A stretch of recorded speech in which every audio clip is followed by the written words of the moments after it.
Out of over 100 stories I've read over the past 4 years, very few of them had me captivated enough to feel this. One such story is The Boy Who Cried Wolf Also Told the Lie Today, a manga published in 2014 by Namo. Why am I only reading this now, you might ask, let alone reviewing it? It's been over 9 years, damn it! Who in their right mind would review a manga from 9 years ago? Me, it turns out. So what made it stand out to me? How is it any different from other similar stories? And how did it change how I enjoy stories today?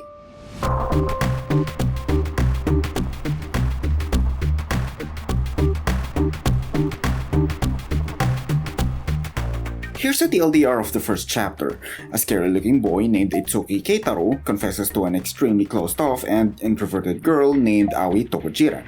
And let's just say he gets rejected, to put it mildly. He then tells that to his older sister, who promptly drugs him to sleep and then cross-dresses him to look like a girl, as any normal sister would do. This gets him into a situation where his crush asks, quote-unquote, Itsuki-san to help her overcome her overwhelming fear of boys by going on a date with her, because he kind of looks like a boy. Because he is. He now feels a desire to help her overcome this fear whilst pretending to be a girl, even if it means getting himself tangled in an increasingly complex web of lies. Let's talk about the elephant in the room for a moment. Cross-dressing.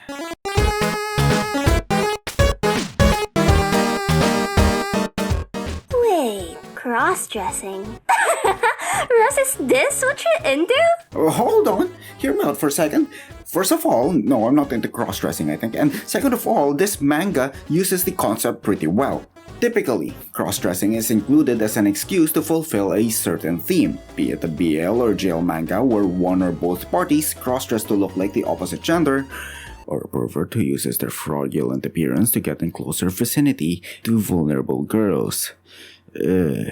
Not to worry though, that's not the case here. Keitaro was cross-dressed by his sister without his permission, remember? He had to traverse his way home looking like that, and not long after, the first lie begins. Okay, how's this relevant? This is a bit tricky to explain, but humor me for a second here.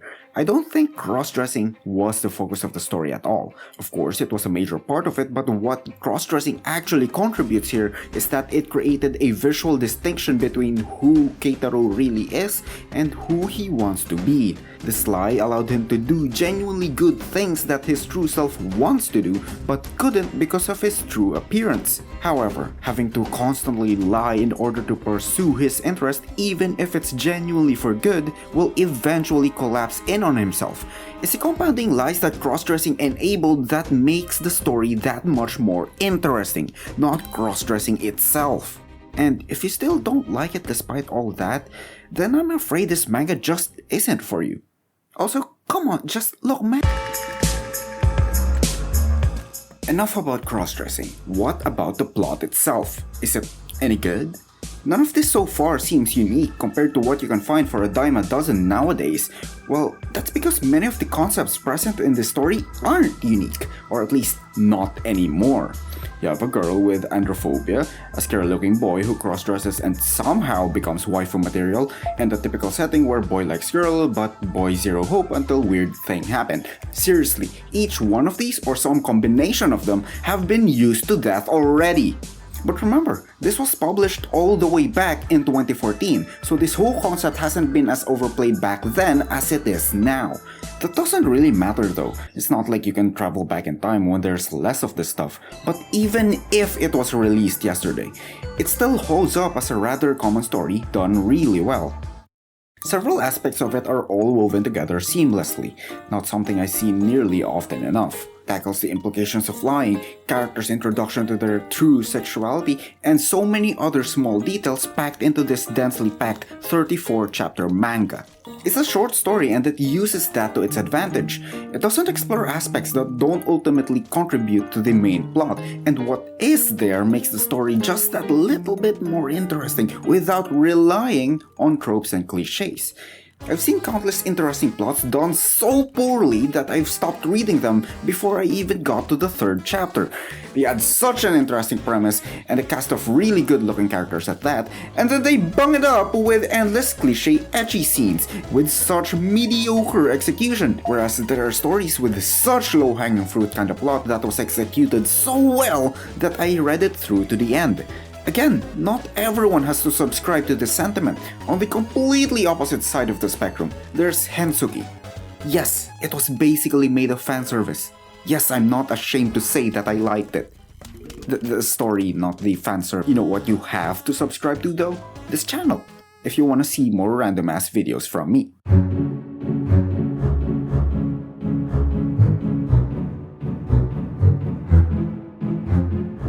The characters. How about the characters? The plot can be polished as hell, but it can only be as good as the characters that play in it. Unfortunately, in this manga, that's not the case at all. The characters, including ones introduced later in the story, were all well written and likable. It didn't feel like anyone overstayed their welcome. When Kurashiki Botan was first introduced, she was exactly the kind of character that I would absolutely hate. She was the typical overprotective girl who always goes, All boys are bad and you're a boy, and therefore you're bad. But her playful demeanor quickly shot that impression down. I slowly went from, oh my god, I already hate her, to actually feeling second-hand happiness when she's around. No wonder she's gotten the attention of those who have read this manga. Miyama, a secondary character in the story, sparks some of the most important aspects of the story by inciting reactions from the other characters, makes situations a whole lot more interesting, and then he sods right off when he's no longer needed. Not once did I want a character to just go away and disappear. Unfortunately though, all good things must come to an end. But personally, I think this manga had the best ending it could have ever had. I didn't feel the need for an alternate ending where a character ends up sad because of some common romance story trope. No, all loose ends were tied up beautifully. That said, I wanted more, but there is no more. That's it, that's the story. Strangely enough, if there was more, it would have detracted from the story's strong ending. Why should it have more? Just look at what happens when stories drag on for longer than they should have. Still, I wanted more. So I looked through my library of books to read and not a single one satisfied this itch. They just didn't feel the same. It felt kind of depressing knowing it'll be a long while until I find another story that will captivate me to this degree. But you know what? It's thanks to works like these that make me appreciate the time and effort put into making them. Not everyone will get it right, but it doesn't matter. Most of it will be bad, but it doesn't matter. What matters is that someone somewhere is trying. And some 9 years ago, I think, someone did exactly that.